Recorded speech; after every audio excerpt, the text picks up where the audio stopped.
students, how are you? Hope you are fine. I'm your maths teacher from Dear Scholar School System. Students, welcome in maths class. Open your books, page number 212. 212 की class आप लोगों के पास 12 chapter का theorem 12.1.3 है. आप इसे mark कीजिए. 12.1.1 के बाद आपका ये 12.1.3 ऐड है, ठीक है, बोर्ड के पेपर्स में. ओके, हम इसकी स्टेटमेंट पढ़ते हैं.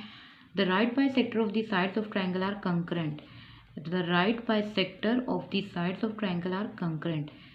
अब यहाँ पे अगर आप देखो तो आपको मैंने अभी इससे जो प्रीवियस लेक्चर था उसमें राइट बाइसेक्टर्स के बारे में पढ़ाया था कि राइट बाइसेक्टर्स क्या होते हैं. राइट बाइसेक्टर एक ऐसी लाइन होती है जो लाइन सेगमेंट के मिड से गुजरती है और उस पर परपेंडिकुलर भी होती है, उसे कहते हैं राइट बाइसेक्टर, ठीक है. तो देखें यहाँ पे आपसे क्या कहा जा रहा है कि द राइट बाइसेक्टर्स, ठीक है, किसके साइड्स के. अब साइड्स किसकी, ट्रायंगल की साइड्स, ठीक है, वो आगे बताता है ऊपर ट्रायंगल. अब वो कहता है कंकरेंट. अब नोट वर्ड इज कॉन्ग्रेंट नहीं है, ये कंकरेंट है. कंकरेंट का मीनिंग ये होता है कि देखिए एक ऐसा पॉइंट जहाँ पे तीनों बाइसेक्टर आकर मिलते हैं, उस पॉइंट को हम लोग पॉइंट ऑफ कंकरेंसी कहते हैं. वो एक ही कॉमन पॉइंट होगा, ठीक है, जिसमें से ये मीट होंगे. तो क्लास सबसे पहले आप देख रहे हो मैंने एक यहाँ पे एक्यूट एंगल ट्राइंगल बनाई है. एक्यूट मीन ये होता है कि लेस देन 90 एंगल होना चाहिए एक, ठीक है. बिल्कुल ऐसी ही आपने ट्राइंगल बनानी है. ट्राइंगल बनाने के बाद आप लोगों ने यहाँ पे जब ट्राइंगल बना लोगे, गिवन सबसे पहले लिखना है. गिवन में आपने लिखना है ट्राइंगल ABC. एक ही ट्राइंगल है जिसका नेम क्या है आपके पास, ट्राइंगल ABC. आपने लिखा कि गिवन में सिर्फ आप लिख दोगे ट्राइंगल ABC है मेरे पास, ठीक है, उसमें कोई भी और एडिशनल काम नहीं हुआ. प्रूफ में आपने आना है और आपकी जो स्टेटमेंट है टोटल वही आपने लिखनी है. द राइट बाइसेक्टर ऑफ दी, बस आपने करना ये है, जब ये वर्ड साइड्स आएगा तो साइड्स पे आप लोगों ने साइड्स की जगह पे आपने क्या करना है कि साइड्स का नेम असाइन कर देना है. That is AB, BC and CA. तो क्योंकि आपको पता है ट्राइंगल की 3 साइड्स हैं, AB, B से C और C से A. The right bisector of AB, BC and CA are कैसे, कंकरेंट. पूरी स्टेटमेंट से आपने ऊपर से देख के लिखना है, ठीक है.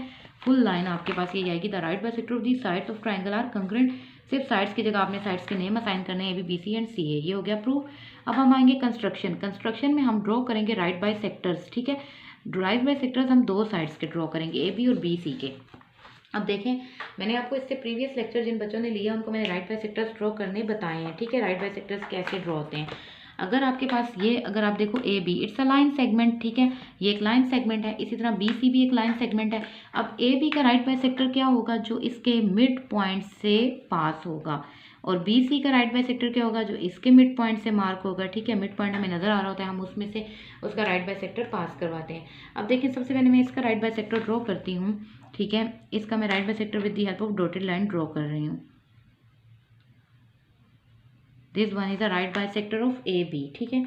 अब मैं इसका ड्रॉ करती हूँ, इसके मिड पॉइंट से मार्क होना चाहिए वो.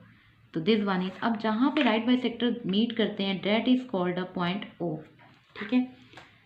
जहाँ दोनों राइट बाइसेक्टर्स मीट किए उस पॉइंट को आपने पॉइंट O का नेम दे देना है. तो आपने लिखा draw the right bisector of AB and BC which meet each other, जो एक दूसरे से मिले किस पॉइंट पे, O पे. और O को आपने ज्वाइन करना है ABC तीनों पॉइंट से. अब ये देखें O को मैं ज्वाइन करूँगी A पॉइंट से, O को आपने ज्वाइन कर दिया A से, O को आपने ज्वाइन कर दिया B से और O को आपने ज्वाइन कर दिया C से. राइट बाइसेक्टर्स आपने 2 साइड्स के ड्रॉ किए थे. अब देखें आपने कौन सी साइड का राइट बाइसेक्टर ड्रॉ नहीं किया, साइड CA का. इस बात को आपने माइंड में रखना है, ठीक है. ये आपका हो गया इसका कंस्ट्रक्शन. नाउ स्टेटमेंट रीजन बहुत इजी है, ठीक है. गिवन में सिर्फ लिख देना है ट्राइंगल ABC. प्रूफ में ऊपर से पूरी स्टेटमेंट उतारनी है, सिर्फ साइड की जगह उनके नेम मेंशन कर देने हैं. और कंस्ट्रक्शन में आपने 2 साइड्स के राइट बाइसेक्टर्स ड्रॉ करने हैं जो एक दूसरे को पॉइंट O पे मीट करते हैं और O को आपने AB और C से ज्वाइन कर देना है, ठीक है. अब हम आते हैं इसकी स्टेटमेंट और रीजन पे. अब स्टेटमेंट रीजन अगर आप देखो तो स्टेटमेंट रीजन में आपके पास क्या लिखा है. अच्छा, आपको मैंने एक थ्योरम पढ़ाया था, इसका फर्स्ट थ्योरम. आप अगर गौर करो तो ये चीज़ देखें, ये एक लाइन सेगमेंट है, ये उसका राइट बाइसेक्टर है.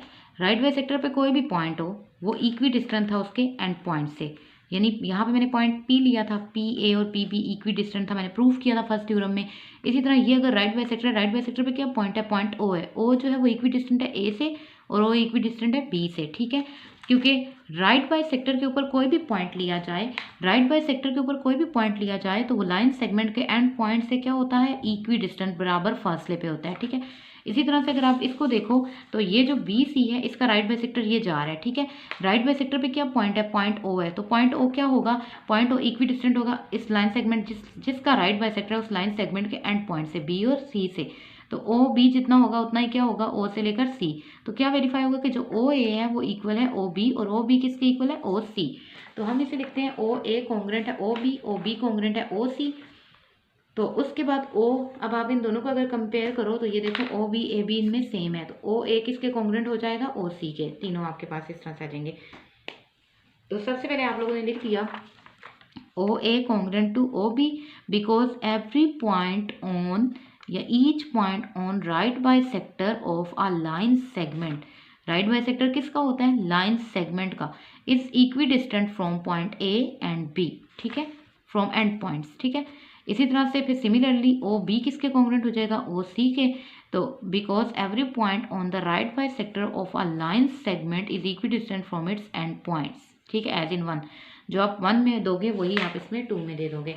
आपने इसको 1 का नेम असाइन कर देना है, इसको आपने नंबर 2 का नेम असाइन करना है, और इसको आपने नंबर 3 का नेम असाइन करना है। और ये किस कहाँ से लिखी जाएगी, इन दोनों के कंपैरिजन से, O A congruent to O B from 1 and 2, क्योंकि ओ बी कैंसिल होगा, ओ ए किसके कॉन्ग्रेंट हो जाएगा, ओ सी के। अब हम कहेंगे point O is on the right bisector. अब कौन सी राइट बाई सेक्टर आपने ड्रॉ नहीं किया था, आपने सी ए का ड्रॉ नहीं किया था, ठीक है, इस साइड का आपने ड्रॉ नहीं किया था। आप कहोगे पॉइंट ओ जो है वो राइट बाई सेक्टर के सी ए के राइट बाई सेक्टर पर है, ठीक है। जारी बात है, अगर मैं सी ए का भी राइट बाई सेक्टर ड्रॉ करती वो भी पॉइंट ओ पे मिलता, O is equidistant from A and C. But point O तो किसका राइट बाई सेक्टर था, मैंने कहा था ए बी और बी सी का। सो बस प्रूव हो गया कि ये मैंने कंस्ट्रक्शन में कहा था कि ए बी और बी सी का राइट बाई सेक्टर ड्रॉ किया जो पॉइंट ओ पे आकर मीट हुआ। तो the right bisector of 3 sides of triangle are concurrent, किस पॉइंट पे वो कंकरेंट होते हैं, एट ओ पे। ये पूरी लाइन भी, पूरी स्टेटमेंट आपके पास वापस लिखी हुई है। तो देखें बहुत ईजी से इसको आप लोगों ने तैयार करना है, ठीक है। ओके क्लास, अल्लाह हाफिज़।